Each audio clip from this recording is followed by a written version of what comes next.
nào có chúng mình khai số một tầm mấy chỗ này bắt tính quý gì in nụ chuyên ngâm lâu lẽ mày mò kal mai te pasal tha kan hi felami pasal thadik tak te se kon ya lam ke ma hi tianga pasal thadik tak hen om hle ne i lâu pasal thà lâu nghe mấy mi lu ta cho i lạc lâu nghe lẽ mày cái gì cái người dân tục nga ti pasal thà lâu chiếm được tục sao phong thì xả lùm lỗ về là đi xả cái thấy chứ xả lùm lỗ mất đâu cái người ra rồi nu pui nei ve hu na chen o mi en ang hian ka zui ve ro tam te ke ai hian in a sa ang min nu izat te chai su ra rồi lo lên bốc ạ khen cái cần đáng đi mình còn về miệng thiền ba tên lo lên thế chứ mình hiện thì đã đi mất in nô lô hông à vô mấy tủ chơi gì tẹo là cắn nu thế rằng nó có thể chứ cả là vuông ngao là hùn phía hiên ai ngâm lẹ xí luôn nè nó thì là tốt miếng mà để mình chia tiền mấy thế dùng lâu hồ đâu nè ô cả lão lồ mình chia mấy thế dùng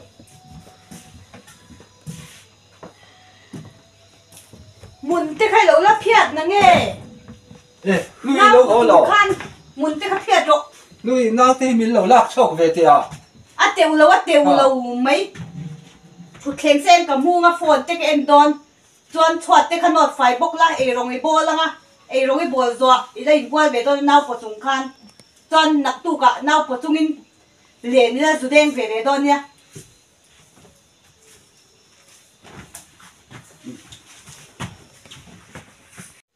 chuyện ta chứ in nô chuyên ngâm lâu xịa nghe mày chỉ là cái công lại khăn in soi bà về thì riêng này anh lâu hồ chứ lấy chuyên ngâm lâu xịa nghe mấy à nhiều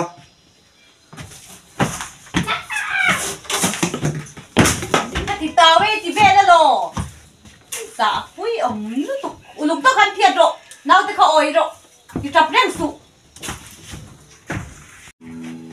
lắng lại cái đầu chết đấy nhìn nóng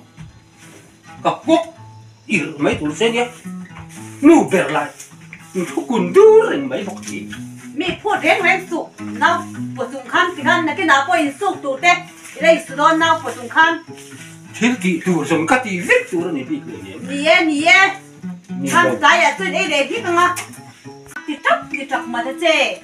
muốn phiệt dùng khăn oi rồi có ôi lắm mi hít rộp vặt mày thì gì mình thì vắt vậy mày cái thì tao ấy thì về đó rồi quay về đó chứ mi hít rộp vắt à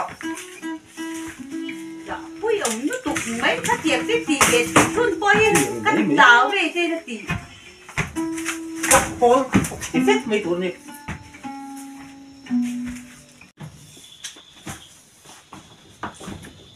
lâu chế chịu là thôi đi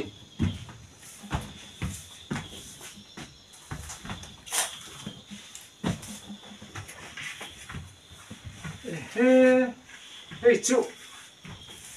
chuyện pha lồng mà đi làm gì mò về lại à lồng mà tí cái không thấy nó chụp ê khai hey hai bội lồng mình ô the wall đi làm gì ông nó quý về rau quý ta cái đi ê khai à khát tiền thế khát hai bội ô the wall rau quý ta cái làm gì ô hey phải không ô à lấy lá cái phua can sát tiếng ô sao anh nghe nè loại thằng ô ở đây ai vội cần năm to lo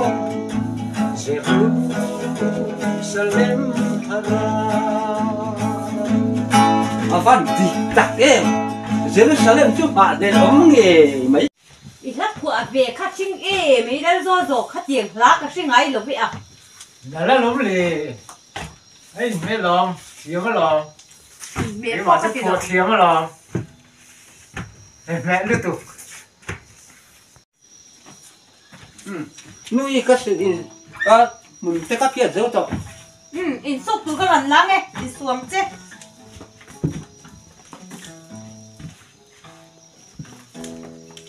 ha hay hiên và xuống chứ ô nào của chúng khăn nào cái chân thì lỗ là về là nó đón lẩu nào của chúng khăn vậy sửa phải hiền mò phải khăn cái sự đón là mò hay giống giống thì và số phải biết là phải khăn phải tiêu in bị ốm lẩu về lấy tắm xịa người bùi chỗ này lại đón đi là chân nó nó xịt trầu hết cho con này đâu đâu bằng phun lẩu khăn cái mấy tệ cái thằng nụ giam cái này toang cái sự đón thì cái lòng mà đấy cái lọ cái đón thì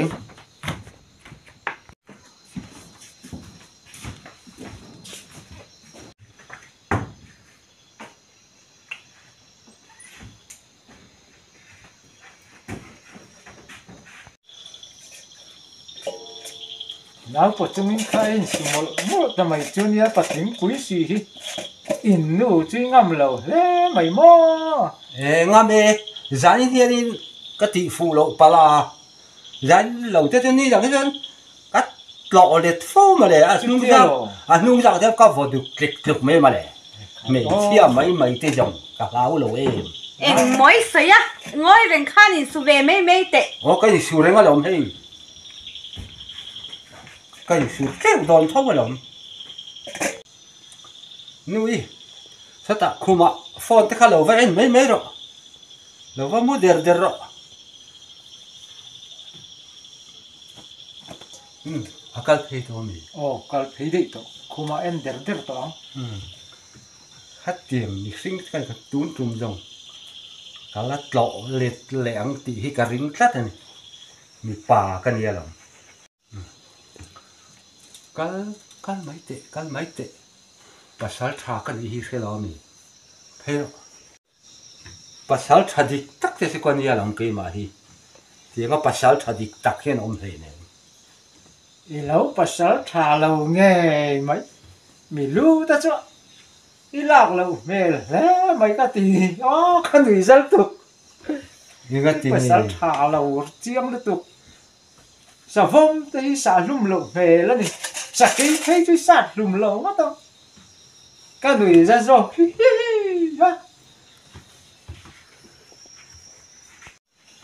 nếu bây này về hôn à chân ô mi en ang hiền cái suy về rất thằng xe kỳ ai hiền nó xa ang mình nuôi giật tệ cháy sự các một sạc tổ dọc chứ là sẽ về khó bằng mình cần nuôi giật tệ thế chứ mình hết thì giữ về lại chồng à khối sạc đàn tới in mẹ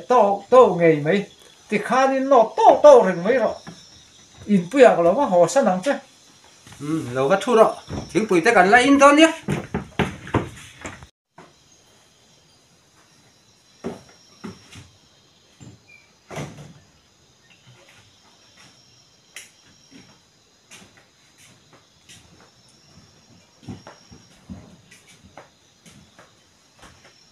nuôi nghe nì cái số số to in sụp rồi to chân vậy buôn phải về rồi nào thì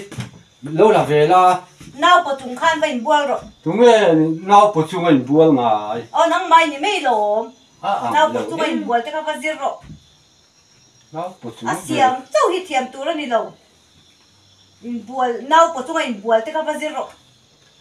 nào bổ sung anh buôn chứ cái gì cũng phải làm cái gì phù lông đàn cái này tua đó sầm dai khát bôi lần thì hụp vào lắm ô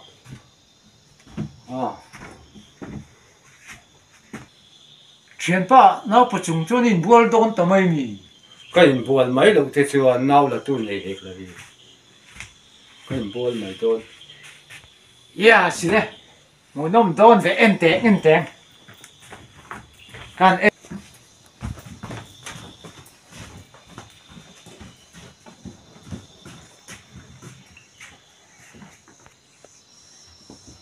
cái rồi thì đón nào bắt chúng mình buôn cái em đón ít thì ăn là vậy chúng mình mấy chia bao cái lâu mi em khác thì chúng mà cái em cha khá lỏng ít thì ăn lâu vậy à phê rồi sao đó mà lâu vào hôm rồi sao ta in bụi à bắt đầu mấy con lưu tăng em bùa lắm nghe thì vẫn thì hổ có mũ cha tụ thì riêng này in cái cha con chứ nó trăng cái lỗ mày tua dạ phạt các cái đâu đi rồi thế thì liền hoa cái lệ mìnhยังchủ có mũ cha thì riêng này cho em thì ta hàng cần ba nghe in thế cái tiếng ô cái cột hít cái phèn đôn nấu tết là đôn bốc xì à phải bùi xa cái cột ngót phèn hiền thì chuông bốc xì rồi ạ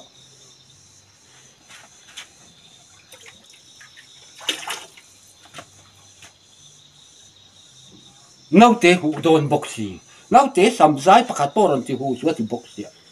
à bùi xa nghe mấy anh kia cái tiếng à hủ đôn bốc xì à phải bùi xa nấu tết khá làm thì hủ hết suốt thì bốc xì còn cái phèn đôn nghe nè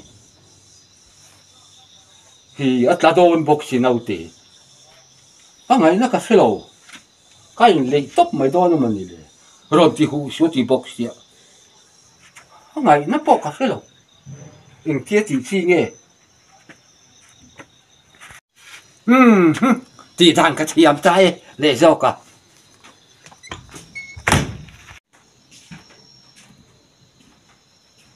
cái bữa giờ tao nuôi anh ấy ông già lưu thế cả ô nu bè ra cho anh bữa ra cho anh sắm ra cho thì anh ăn thì gì lắm nu bè là mấy tí to tí nami nu bè cái này lắm thôi nấu tệ nấu tê khát sắm giải bạc khát bỏ kẹp mót bỏ thì hủ suy tia cái em xia đàn in cái tia bắt ru mà cái đàn đón chuan in cái lệ bè ngã huang thì cả lão bốc xia tụi cái tê cái thác tê đấy mấy bố là mì nấu tệ thế cũng có tiền thác ngay mì tụ về rồi chuyên thắc tập tất cả lỗ ô thì vẫn mó tất cái in nu hiền á à thì dấu tập tất trên này nên lâu hoa đâu kể con các mùa về chúa lắm ai thôi căn lòng to lo sẽ ru sẽ lên ta ai thôi căn lòng to lo sẽ ru sẽ lên ta ai thôi căn lòng to lo Jerusalem